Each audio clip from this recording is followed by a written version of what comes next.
আল্লাহ সুবহানাহু ওয়া তাআলা পবিত্র কোরআন মাজিদে একদম শুরুতেই যখন পবিত্র কোরআন যালিকাল কিতাবু লা রাইবা ফীহি হুদাল লিল মুত্তাকিন, এটি সেই কিতাব যা মুত্তাকিদের জন্য অবতীর্ণ হয়েছে, বলতে গিয়ে মুত্তাকিদের পরিচয়ে এক নম্বরে উল্লেখ করেছেন ইউমিনুনা বিল গায়ব, যারা অদৃশ্যের উপর বিশ্বাস স্থাপন করে। আমার সংক্ষিপ্ত বিশ্লেষণে মনে হয়েছে অধিকাংশ মুসলমান শুধু মুখে ঈমান আনার কথা বলে, কিন্তু প্রকৃত অর্থে কেউই অদৃশ্যের উপর ইয়াকিন, অদৃশ্যের যে 6টি বিষয়ের উপর ঈমান রাখার কথা বলা হয়েছে, ইয়াকিনের কথা বলা হয়েছে, সেই ইয়াকিন অধিকাংশ মুসলমানের নাই।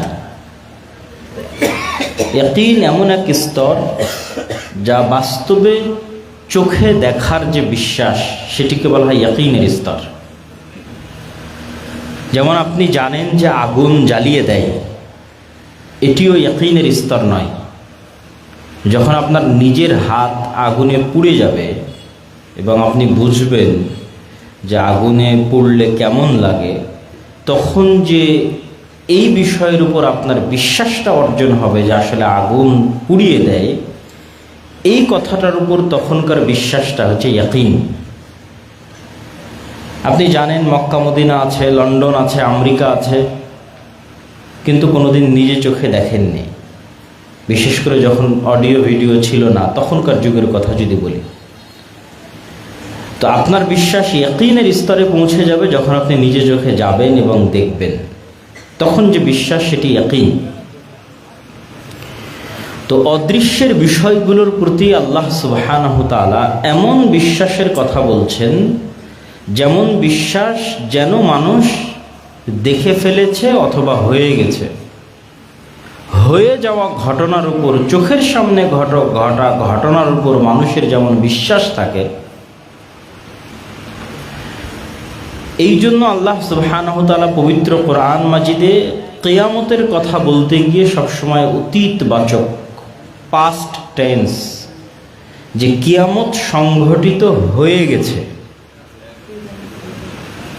এই ধরনের বাক্য এবং শব্দ ব্যবহার করেছেন। মৃত্যু হয়ে গেছে, কেননা ভবিষ্যতের একটা ঘটনার বিষয়ে সন্দেহ থাকে।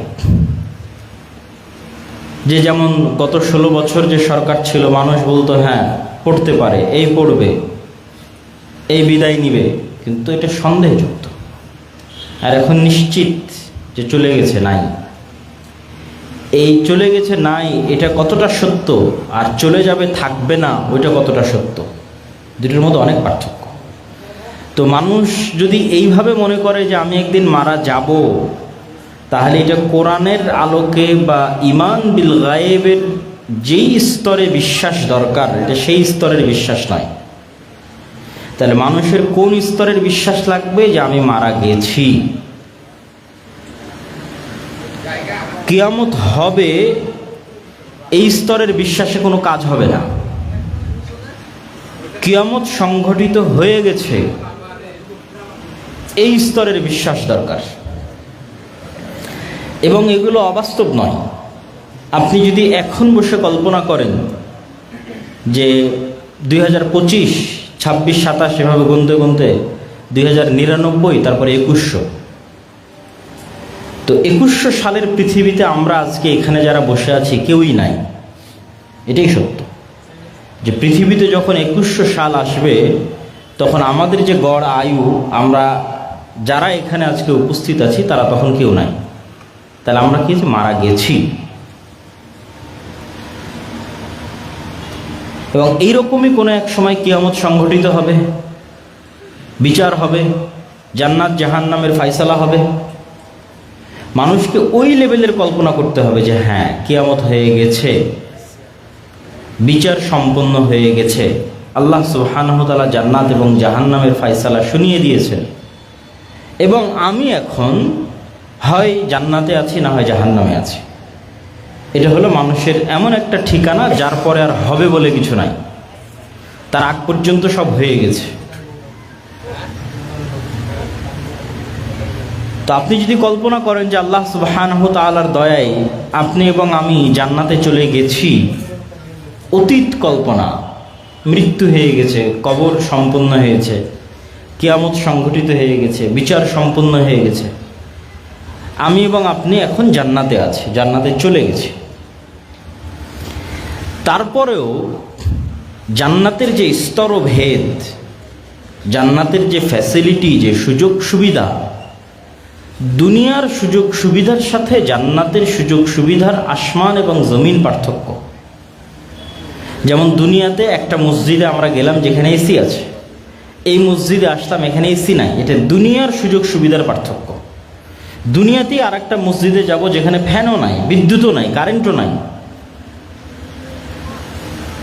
দুনিয়ারই একটা মসজিদে যাব যেখানে হয়তো টাইলস আছে, এমন টাইলস যা রোদেও ঠান্ডা থাকে। এগুলো দুনিয়াবি সুযোগ সুবিধাগত পার্থক্য।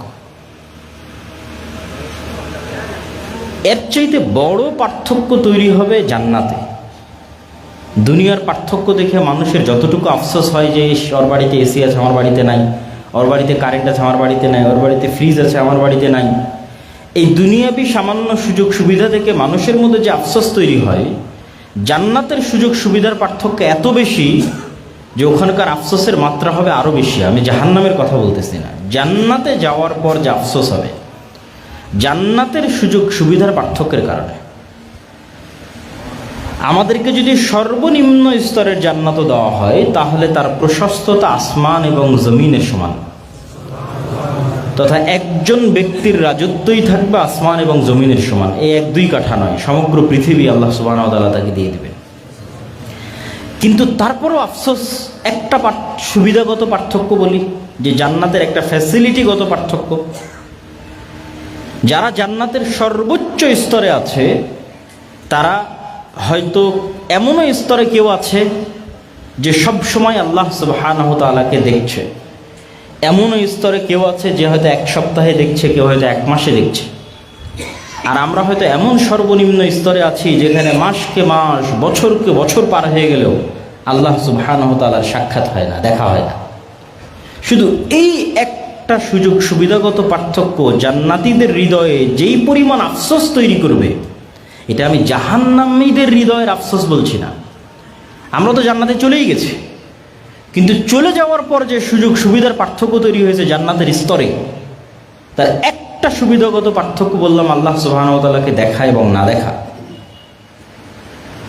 তো আল্লাহ সুবহানাহু ওয়া তাআলাকে বছরকে বছর, মাসকে মাস না দেখতে পাওয়ার যে আফসোস অন্তরে তৈরি হবে, তখন মানুষ বলবে, ইস, দুনিয়াতে যদি আরেকটু আল্লাহ সুবহানাহু ওয়া তাআলার জিকির করতাম, আরেকটু আল্লাহ সুবহানাহু ওয়া তাআলাকে স্মরণ করতাম, আরেকটু গুনাহ কম করতাম, তাহলে আজকে জান্নাতে সর্বোচ্চ মর্যাদায় বা এর চেয়ে আরেকটু ভালো স্তরে, ভালো লেভেলে থাকতাম।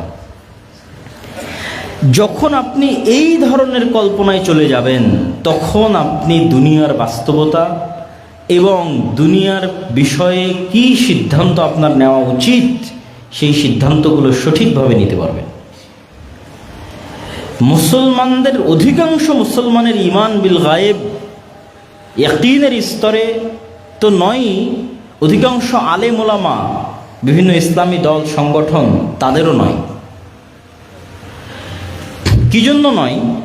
সবাই দুনিয়াবি আসবাব, আল্লাহ সুবহানাহু ওয়া তাআলা দুনিয়াতে কার্যকরণের যে সূত্র নির্ধারণ করেছেন, এটিকেই সবাই সব কিছু মনে করে নিয়েছে। দুনিয়াতে কার্যকরণের কিছু লজিক, কিছু সূত্র আল্লাহ নির্ধারণ করে দিয়েছে, এটা কাজ করে।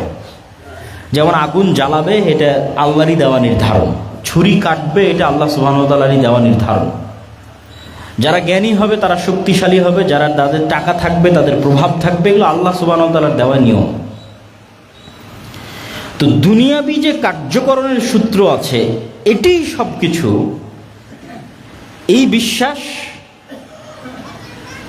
90% বেশি মুসলমানের, আলেম ওলামার, ইসলামী দল এবং সংগঠনের।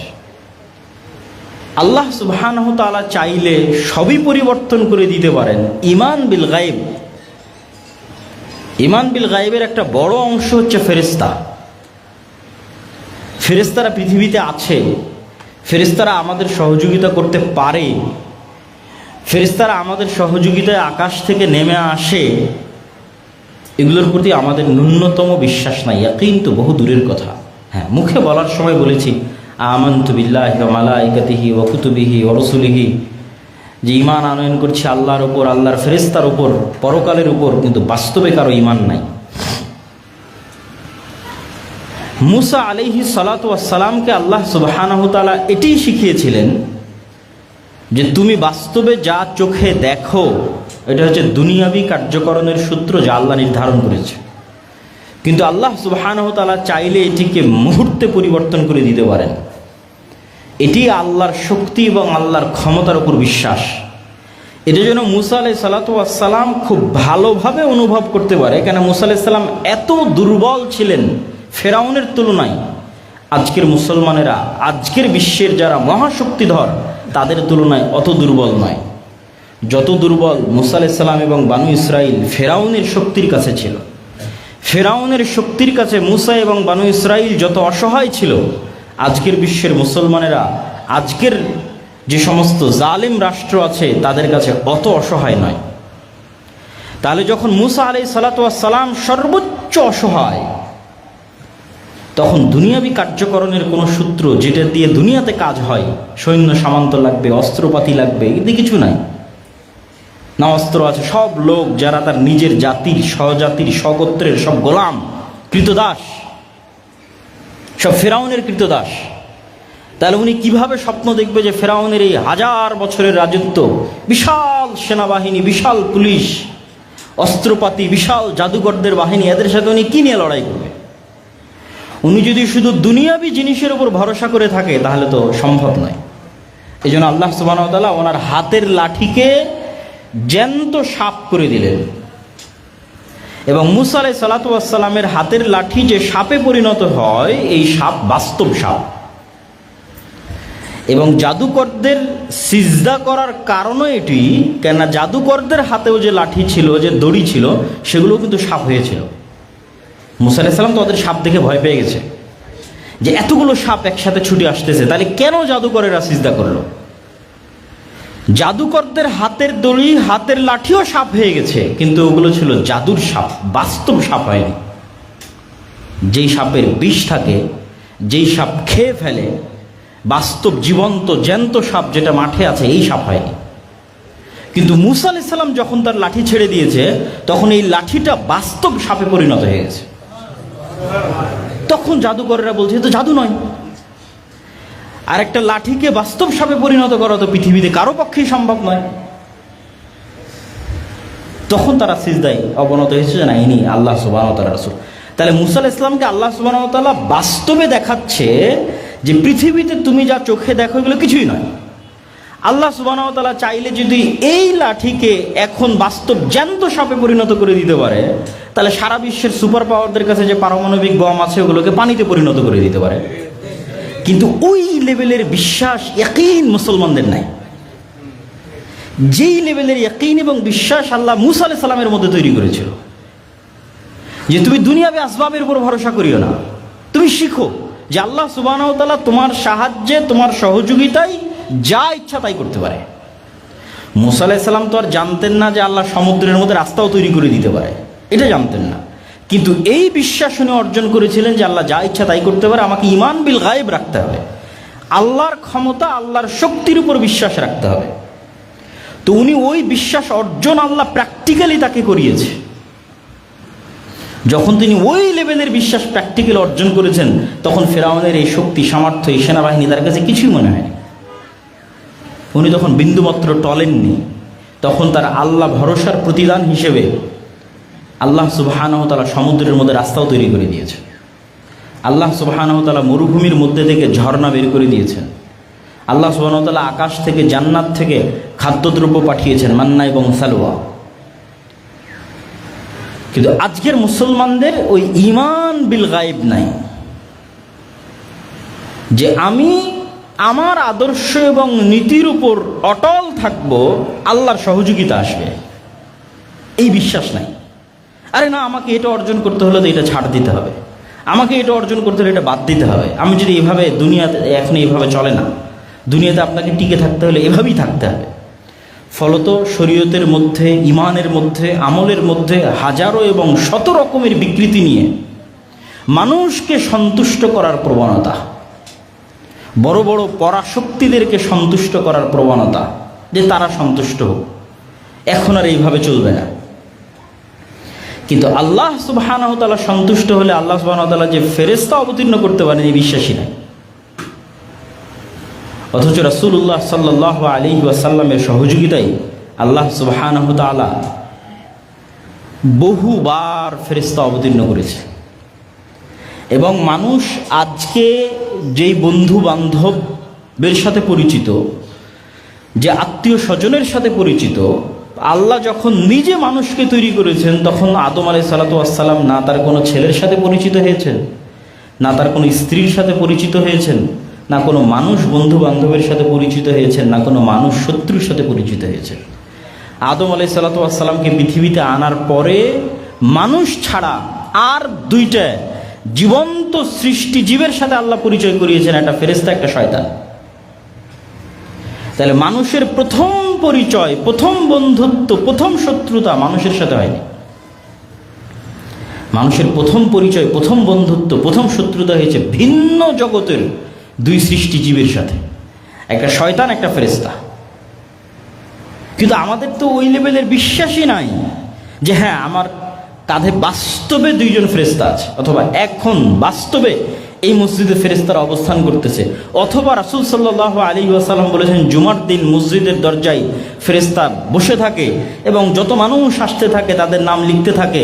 যখন খতিব মেম্বারে দাঁড়িয়ে যায়, আজান হয়, তখন তারা খাতা বন্ধ করে দিয়ে তারাও মসজিদে খতিবের বক্তব্য শোনার জন্য বসে।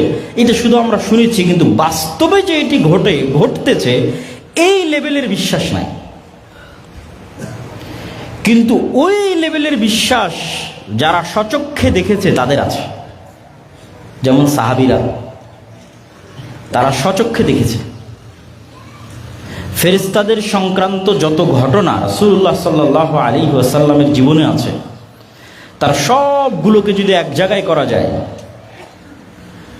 তো অসংখ্য ঘটনা হবে, যা আজকের এই বক্তব্যে বলে শেষ করতে পারবো না। এটা আমাদের বিস্তারিত একটা বই আসতেছে, এমনি দুই একটা ঘটনা ধরে। এরকম একদিন বৈঠকে এরকমই মানুষ, মদিনা তো অত বড় শহর নয়, আজও ছোট শহর, সেই দিন তো আরো ছোট ছিল। তো একজন অপরিচিত মানুষ আসলো, তা এত ছোট শহর, আর এটা তো আজকের সফর নয় যে আমি আব্দুল্লাহ ঢাকা থেকে সৈয়দপুর বিমানে আসলাম, ওইটা তো এই যুগের সফর নয়। তখন সফর মানে মরুভূমির ধুলাবালির মধ্যে সফর। তাহলে হয় এই মানুষ এই গ্রামের হলে আমি চিনব, আর যদি এই গ্রামের না হয় তাহলে তোকে মরুভূমি সফর করে আসতে হয়েছে, তার প্রভাব ওর গায়ে থাকবে। তো সফরেরও আলামত নাই, পরিষ্কার ধবধবে সুন্দর চকচকে। সরাসরি এসে আল্লাহ রাসূল সাল্লাল্লাহু আলাইহি ওয়াসাল্লামকে জিজ্ঞেস করছে ঈমান কি, ইসলাম কি, ইহসান কি। উত্তর দেওয়া শেষ, ফেরত চলে যাচ্ছে। আল্লাহ নবী বলছে তোমরা কি জানো কে এসেছিল? তো বললেন আল্লাহ এবং আল্লাহ রাসূল ভালো জানে। তো বলে জিবরাইল এসেছিল তোমাদেরকে দিন শেখানোর জন্য। তাহলে এখানে সাহাবীরা বাস্তবে দেখতেছে যে জিবরাইলের অস্তিত্ব, যে পৃথিবীতে জিবরাইল এক্সিস্ট করে, আছে। ফেরেশতারা আমাদের আশেপাশে আছে, তারা মানুষের রূপ ধারণ করে আসতে পারে, সচক্ষে দেখতেছে। তাহলে ওদের ঈমান কোন লেভেলে থাকবে? ওরা মানুষের সাথে কম্প্রোমাইজ করতে চাইবে, না আল্লাহর ওই সাহায্যের ভরসায় আদর্শ অটল থেকে ঝাঁপিয়ে পড়বে? ওরা তো দেখেছে রাসূল সাল্লাল্লাহু আলাইহি ওয়াসাল্লামের সাথে বদরের যুদ্ধে, উহুদের যুদ্ধে, খন্দকের যুদ্ধে কিভাবে ফেরেশতা নেমে আসতো। সাদ বিন মুআজের জানাজার ক্ষেত্রে রাসূল সাল্লাল্লাহু আলাইহি ওয়াসাল্লাম বলছেন যে সাদ বিন মুআজের জানাজায় ৭০,০০০ ফেরেশতা অংশগ্রহণ করেছে। এবং তার লাশ যখন ভারী হচ্ছিল ওজনে, রাসূল সাল্লাল্লাহু আলাইহি ওয়াসাল্লাম বললেন এই লাশের সাথে ফেরেশতা আছে এত বেশি পরিমাণে যে লাশের ওজন ভারী হয়ে গেছে। খন্দকের যুদ্ধ শেষ করে রাসূল সাল্লাল্লাহু আলাইহি ওয়াসাল্লাম যখন বাড়িতে আসলেন, এসে যখন তার তরবারি রেখে দিয়ে গোসল করতে যাচ্ছেন, জিবরাইল এসে বলছে আপনি তরবারি রেখে দিয়েছেন, আমরা তো রাখিনি। কেন? ওই যে ইহুদিদের ৩টা গোত্র, বানু কুরাইজা, বানু কাইনুকা, বানু নাজির, এরা বিশ্বাসঘাতকতা করেছিল খন্দকের সময়, এদেরকে শেষ করতে হবে, বিশ্বাসঘাতক রাখা যাবে না, মদিনা থেকে বের করে দিতে হবে। তো আনাস রাদিয়াল্লাহু তাআলা আনহু বলছে যে আমরা যখন ইহুদিদের এই গোত্রগুলোর দিকে এগিয়ে যাচ্ছিলাম, তখন এদের বাসস্থলের অলিগলিতে জিবরাইলের বাহিনীর উড়ন্ত ধুলা আমরা দেখছিলাম। সহিহ হাদিস, যে জিবরাইলের বাহিনীর উড়ন্ত ধুলা আমাদের আগে আমরা সচক্ষে দেখছিলাম। তাহলে তারা নিজে চোখে ফেরেশতাদের সহযোগিতা দেখেছে, যে আল্লাহ আসমান থেকে ফেরেশতা পাঠিয়েছে মুহাম্মদ সাল্লাল্লাহু আলাইহি ওয়াসাল্লামকে সহযোগিতা করার জন্য। তাহলে ওদের ঈমান কোন লেভেলের? ঈমান বিল গায়ব, যে ফেরেশতা আছে, ফেরেশতা আমাদের হিসাব লিখছে এবং ফেরেশতারা আমাদের সাহায্যে পৃথিবীতে নেমে আসতে পারে। এরকম কত অসংখ্য হাদিস একের পর এক বলতে থাকলে হাদিস শেষ হবে না, শুধু ফেরেশতা সংক্রান্ত হাদিস। কিন্তু আপনি মুসলমানদের কাছে যান, আলেম ওলামাদের কাছে যান, সবাই দুনিয়াবি আসবাবের উপর ভরসা করে আছে। কারো আল্লাহ সুবহানাহু ওয়া তাআলার শক্তি, ক্ষমতা এবং গায়বের উপর বিশ্বাস নাই এবং অটল ঈমান নাই। এরকম 50টা মানুষও যদি তৈরি হয়, যাদের এরকম 50টা মানুষও যদি তৈরি হয় যাদের ব্যাটারি আছে নাকি? আছে, আচ্ছা।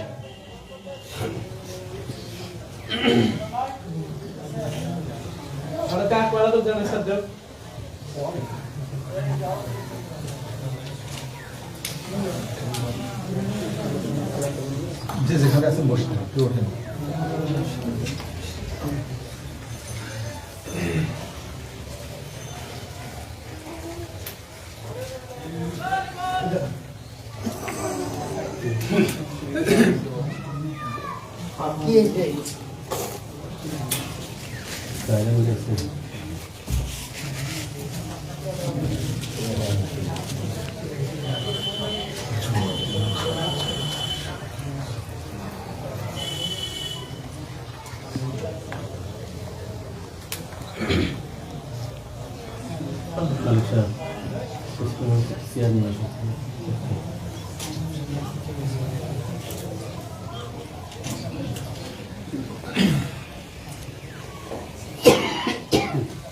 ব্যাটারির সঙ্গে কানেকশন দিবে না এরা?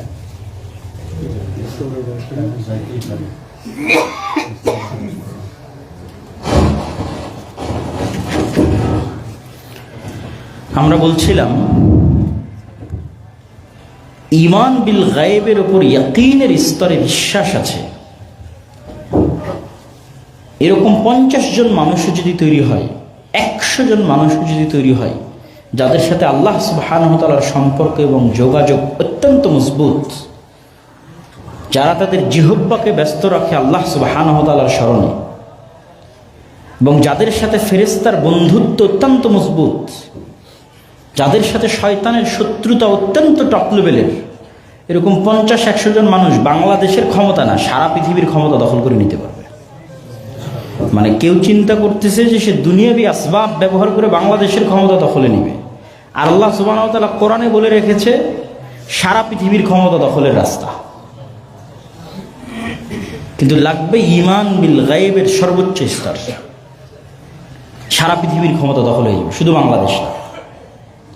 আর দুনিয়াবি আসবাবের উপর ভিত্তি করে ক্ষমতা দখল করবেন, আল্লাহ সুবহানাহু ওয়া তাআলার দ্বীনের সাথে কম্প্রোমাইজ করে, ওই আসবাব দিয়ে আল্লাহ আপনাকে অপমান করবে, ওই আসবাব দিয়ে আল্লাহ আপনার পতন ঘটাবে, ওই আসবাব দিয়ে আল্লাহ সুবহানাহু ওয়া তাআলা আপনাকে ছোট করবে।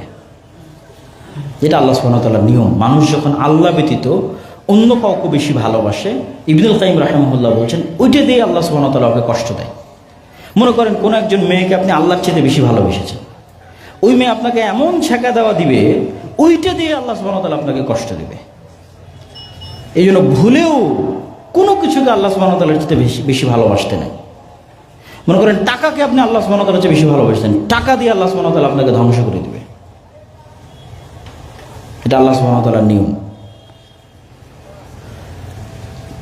তো ফেরেশতাদের সাথে বন্ধুত্ব, আল্লাহ সুবহানাহু ওয়া তাআলার গায়বের উপর বিশ্বাস, শয়তানের সাথে শত্রুতা, এটাই আদম আলাইহিস সালাতু ওয়াস সালাম আমাদের আদি পিতা সাথে ঘটেছে, ওটাই আমাদের রাস্তা।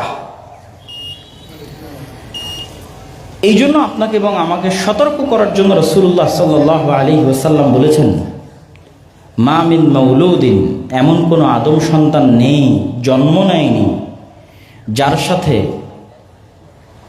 দুইজন বন্ধু সবসময় থাকে না, একজন ফেরেশতা বন্ধু, একজন শয়তান বন্ধু। প্রত্যেক আদম সন্তানের সাথে সবসময় একজন শয়তান বন্ধু, একজন ফেরেশতা বন্ধু। এবং রাসূল সাল্লাল্লাহু আলাইহি সাল্লাম আরো বলছেন, মানুষের মাথায় যখন কল্যাণকর কোনো চিন্তা আসে ওটা ফেরেশতার কাছ থেকে, অকল্যাণকর কোনো চিন্তা আসে সেটা শয়তানের পক্ষ থেকে।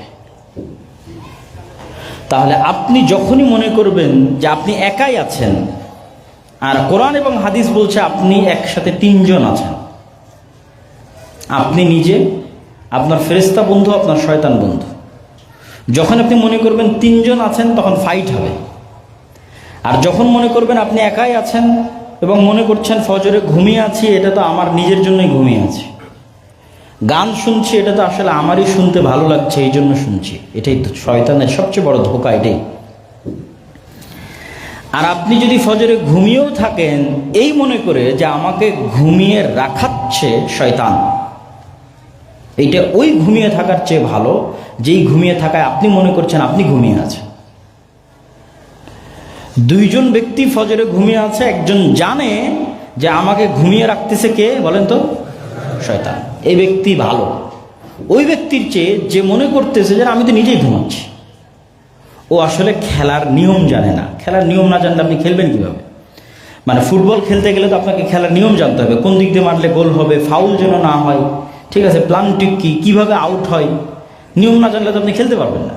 ক্রিকেট খেলতে গেলে কোন দাগ পার হলে ফোর হবে, কিভাবে পার হলে ছক্কা হবে, বা গ্রামের যত ধরনের খেলা আছে কিতকিত করে যেটাই হোক, প্রত্যেকটার নিয়ম আছে। ওই নিয়মটা জানলে আপনি খেলতে পারবেন। তবে যদি নিয়মই জানেন না যে এই যে পৃথিবীতে যে আপনি প্রেরিত হয়েছেন, এখানে আপনার সাথে কি গেমটা চলতেছে এটাই তো আপনি জানেন না।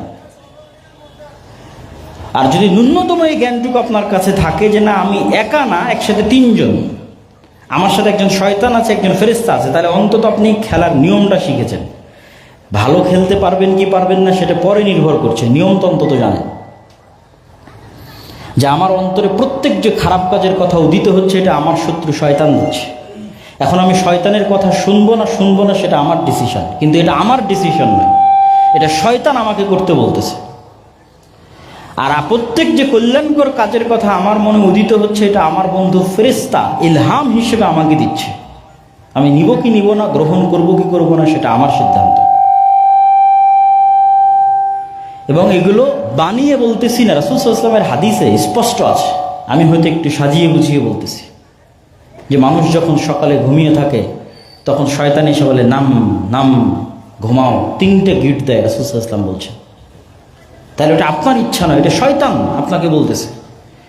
এবং আপনি যদি ইন প্র্যাকটিক্যাল লাইফ শয়তানের অস্তিত্ব এবং ফেরেশতার অস্তিত্ব পরীক্ষা করে দেখতে চান, যে আমি বাস্তব জীবনে আজকে আব্দুল্লাহ বিন আব্দুর রাজ্জাকের বক্তব্য পরীক্ষা করতে চাই যে হ্যাঁ শয়তান আছে আর হ্যাঁ ফেরেশতা আছে, তাহলে অসংখ্য পরীক্ষা আছে। 2টা পরীক্ষা আজকে আপনাদের দিয়ে যাই। আর যখন এই রাস্তায় চলা শুরু করবেন তখন অটোমেটিক আপনি আরও ভালো জ্ঞান অর্জন করবেন, আরও ভালো শিখতে থাকবেন। প্রথম পরীক্ষা শয়তান আছে, তার অস্তিত্ব। আপনি খুব ভালো প্রস্তুতি নিয়ে অজু করে, গোসল করে, নতুন জামা কাপড় গায়ে দিয়ে, নিরিবিলি ঘরে দরজা জানলা লাগিয়ে, যেখানে কোনো ডিস্টার্ব নাই, এরকম জায়গায় 2 রাকাত সালাত আদায়ের প্রস্তুতি নেবেন। যেই 2 রাকাত সালাত আদায়ে দুনিয়ার কোনো কথা আপনার মাথায় আসবে না, শুধু আল্লাহর কথাই স্মরণে থাকবে। এই যে এত লম্বা প্রস্তুতি নিয়েছেন, নিজের নাফসের উপর কন্ট্রোল রাখতেছেন, কোনো ডিস্টার্ব নাই, মোবাইল নাই, আওয়াজ নাই, সাউন্ড নাই, কিচ্ছু নাই, সালাত শুরু করেছেন, 2 মিনিট যেতে না যেতেই 2 মিনিট যেতে না যেতেই আপনি দেখবেন যে আপনার মন আল্লাহ সুবহানাহু ওয়া তাআলার স্মরণ ব্যতীত কোনো দুনিয়াবি স্মরণে লেগে গেছে, অথচ আপনি বুঝতেই পারেননি, আপনার অজান্তে। মানে যদি আপনার জানতে হতো তাহলে আমি বুঝতাম যে না শয়তান নাই, কিন্তু আপনার মন আপনার অজান্তে, আপনি তো সজাগ আছেন, সচেতন আছেন, যেন আমি পুরো সালাত আল্লাহকে স্মরণে রাখতে পারি, দুনিয়ার কোনো কথা যেন না আসে। সজাগ, সচেতন, কনসাস, কনসেন্ট্রেশন থাকার পরেও মন অন্যদিকে চলে গেছে। তাহলে মনকে কে নিয়ে গেল অন্যদিকে? বলেন কে নিয়ে গেল? শয়তান। আর কি প্রমাণ নেবেন শয়তানের অস্তিত্বের? কাল, মানুষের কাল হচ্ছে পৃথিবীর এত উন্নত লেভেলের প্রযুক্তি যে এটা কালে সদা সর্বদা পরিবর্তনশীল। মানুষের চিন্তা, চেতনা, আত্মপরিচয় সব কাল থেকে নির্ধারিত হয়। পৃথিবী যত উন্নতই হোক, ডাটা ট্রান্সফার করতে পারে, মরে যাওয়া মানুষের ব্রেনের সব হাদিস বের করে নিয়ে চলে আসতে পারে, ইমাম বুখারীর ব্রেন কপি হয়ে যেতে পারে, কিন্তু ইমাম বুখারীর যে আত্মপরিচয়, আইনস্টাইন, নিউটন, ওদের ব্রেন কপি হয়ে যেতে পারে, কিন্তু ওদের আত্মপরিচয় ফেরত আসবে না। এই আত্মপরিচয়টা কালবের উপর নির্ভর করে, যেখানে রূহ আল্লাহ সুবহানাহু ওয়া তাআলা দিয়েছে, যেটা দেখা যায় না, যেটা ধরার মতো কোনো প্রযুক্তি পৃথিবীতে নাই। এটা অনেক উপর লেভেলের প্রযুক্তি, যেখানে সরাসরি শয়তান কানেক্ট হতে পারে, যেখানে সরাসরি ফেরেশতা কানেক্ট হতে পারে।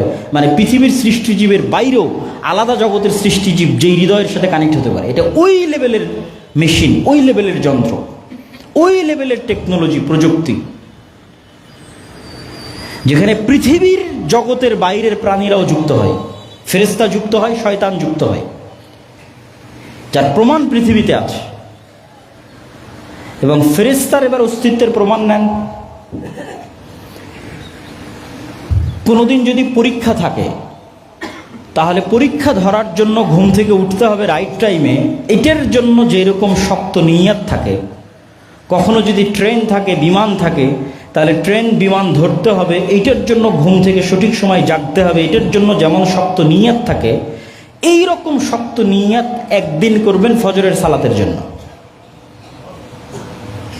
ওই লেভেলের নিয়ত আপনার কালবে তৈরি হবে ফজরের সালাতের জন্য। এবার আপনাকে আমি দেখাবো যে এই পৃথিবীতে ফেরেশতা আছে। আপনার কোনো অ্যালার্ম লাগবে না, কোনো বাপ মাকে বলা লাগবে না যে আমাকে ঘুম থেকে তুলে দিও, ঠিক আছে? কোনো মোবাইলে অ্যালার্ম দেওয়া লাগবে না, কেউ এসে ডেকে দিবে, গেটে বাড়ি দিবে, কিচ্ছু লাগবে না। কেননা পৃথিবীতে তো ফেরেশতারা আছে আপনাকে সহযোগিতা করার জন্য, হাজার কাজ করে দেওয়ার জন্য ফেরেশতা আছে পৃথিবীতে। তো আপনাকে রাইট টাইমে ফজরে উঠিয়ে দেওয়ার দায়িত্ব ফেরেশতা পালন করবে। আপনি পরীক্ষা করে দেখেন যে আপনাকে উঠিয়ে দেয় কিনা ফজরে। যে কোনো প্রকার সিচুয়েশন তৈরি করে, কোনো প্রকার মোবাইলের অ্যালার্ম ছাড়া, মানুষের ডাকা ছাড়া, কিচ্ছু ছাড়া আপনাকে ফজরে উঠিয়ে দিবে। সেই সিচুয়েশন ফেরেশতাই তৈরি করবে, আল্লাহ সুবহানাহু ওয়া তাআলার আদেশে তৈরি করবে। কিন্তু আমাদের অবস্থা কি? আমরা হচ্ছে এমনভাবে শয়তানের সাথে কানেক্টেড, কেননা আমাদের পরকালের উপর বিশ্বাস নেই। আমরা তো চিন্তা করছি মারা যাব, কিয়ামত হবে, এটা তো কখনো চিন্তা করিনি। মারা গেছি, কিয়ামত হয়ে গেছে, এখন জান্নাত বা জাহান্নামে আছি, তাহলে কি করা উচিত? ওই লেভেলের তো ইয়াকিন নাই, ফেরেশতাদের উপর ইয়াকিন নাই। তখন আমাদের পুরো লাইফটাই যে শয়তান কেন্দ্রিক। আমাদের বাড়িতে, আশেপাশে, সকল ক্ষেত্রে শয়তানের অ্যাক্সেস। যেমন আমরা মোবাইলের ওয়াইফাইয়ের অ্যাক্সেস দিই, ঠিক আছে? তারপরে বিদ্যুৎ চোরাই লাইন সরবরাহ করি, অ্যাক্সেস দিই আর একজনকে। ওয়াইফাইটা বেশি কানেক্টিং এই জন্য যে ওটা তার ছাড়াই অ্যাক্সেস পাওয়া যায়, চোখে দেখা যায় না এরকম অ্যাক্সেস। তো এই অ্যাক্সেসও চোখে দেখা যায় না। আমাদের বাড়ির আশেপাশে সব জায়গায়, আমাদের জীবনের সর্বত্র আমরা শয়তানকে অ্যাক্সেস দিয়ে রেখেছি। শয়তান যা যা ভালোবাসে আমরা তাই করি। শয়তান অপবিত্রতা ভালোবাসে, আমরা অপবিত্রই থাকি। কেউ পেশাবের যত্ন নেয় না, পেশাব ছিটে না আসুক সেই দিকে খেয়াল করে না। অজু অবস্থায় থাকতে হবে সেই মর্মে কোনো সচেতনতা নাই। সালাতবিহীন জীবন, এটা তো শয়তানের জন্য সবচেয়ে সুবর্ণ সুযোগ। কুকুর শ্রীগালের মতো জীবন, সালাতবিহীন জীবন। তাহলে তো 24 ঘন্টা আমার আশেপাশে শয়তান আছে। বাড়িতে ঢোকার সময় সালাম নাই, খাওয়ার সময় বিসমিল্লাহ নাই, জিকির নাই, তাহলে কন্টিনিউয়াস আমি শয়তানের সাথে জীবনযাপন করতেছি, শয়তানের গোলাম হিসেবে, শয়তানের দাস হিসেবে। আর যদি আমি আল্লাহ সুবহানাহু ওয়া তাআলার সাথে কানেক্ট হতে চাই, সঠিক রাস্তায় থাক, তাহলে তো আপনি যখন শয়তানের সাথে আছেন তখন আপনি সঠিক রাস্তায় ফিরবেন কিভাবে? সহযোগিতাকারী বন্ধুই তো নাই। বন্ধু থাকলে না সে আশেপাশে ব্রেনের মধ্যে মাঝে মধ্যে ভালো কথা দিবে, তাহলে কিছু ভালো কাজ করার উৎসাহ তৈরি হবে। তো সব শত্রুকে বন্ধু করে রেখেছে, ভালো কাজের ইচ্ছা তৈরি হবে কোথায় থেকে? তৈরি হবে না ইচ্ছা, অন্তর মারা গেছে, মৃত অন্তর। আর যখন আশেপাশে ফেরেশতাকে অ্যাক্সেস দিবেন, পবিত্র ফেরেশতারা পবিত্র, এরা পবিত্রতা ভালোবাসে। রাসূল সাল্লাল্লাহু আলাইহি ওয়াসাল্লামের মুখের স্বাভাবিক গন্ধ ফেরেশতা সহ্য করতে পারতো না, আপনার বিড়ির গন্ধ কিভাবে সহ্য করবে বলেন? রাসূল সাল্লাল্লাহু আলাইহি সাল্লামের মুখের পবিত্র গন্ধ ফেরেশতাদের কষ্ট হতো, এই কারণে বারবার রাসূল সাল্লাল্লাহু আলাইহি সাল্লামকে বলতাম যে মিসওয়াক করেন, মিসওয়াক করেন, মিসওয়াক করেন। আল্লাহ নবী বলছে তোমরা কেউ পেঁয়াজ রসুন খেয়ে মসজিদে আসবে না, ফেরেশতাদের কষ্ট হয়। আপনি যদি সারাদিন বিড়ি সিগারেটের মধ্যে আছেন, তাহলে আপনার আশেপাশে ফেরেশতা আসবে? তাহলে আপনার আশেপাশে সবসময় কে আছে? শয়তান আছে। তাহলে আশেপাশে শয়তান আছে এবং আপনিও শয়তানের বন্ধু হিসেবে আপনিও আস্ত একটা শয়তান পৃথিবীতে বসবাস করতেছেন, কিছুই করার নেই।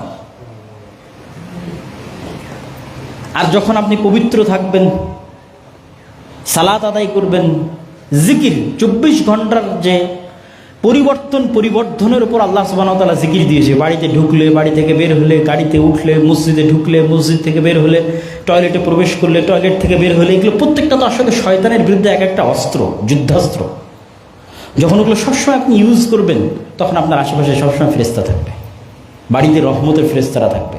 এমনি আপনার ভালো কাজের মন তৈরি হবে, সালাত আদায় করতে মন চাইবে, কোরআন তেলাওয়াত করতে মন চাইবে।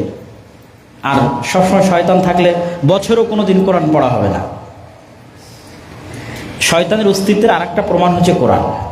কোরআন পড়ার আগে আল্লাহ বলছে আউযু বিল্লাহি মিনাশ শাইতানির রাজিম। শয়তান থেকে বাঁচতে চাও কেন? এই কোরআন শয়তান তোমাকে পড়তেই দিবে না।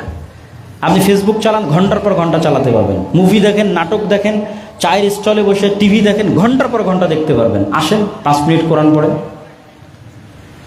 ধৈর্য ধরে রাখতে পারবেন না। কেন? শয়তান কন্টিনিউয়াস, আপনার উপর শয়তানের প্রভাব এবং কন্ট্রোল সর্বোচ্চ পর্যায়ে আছে।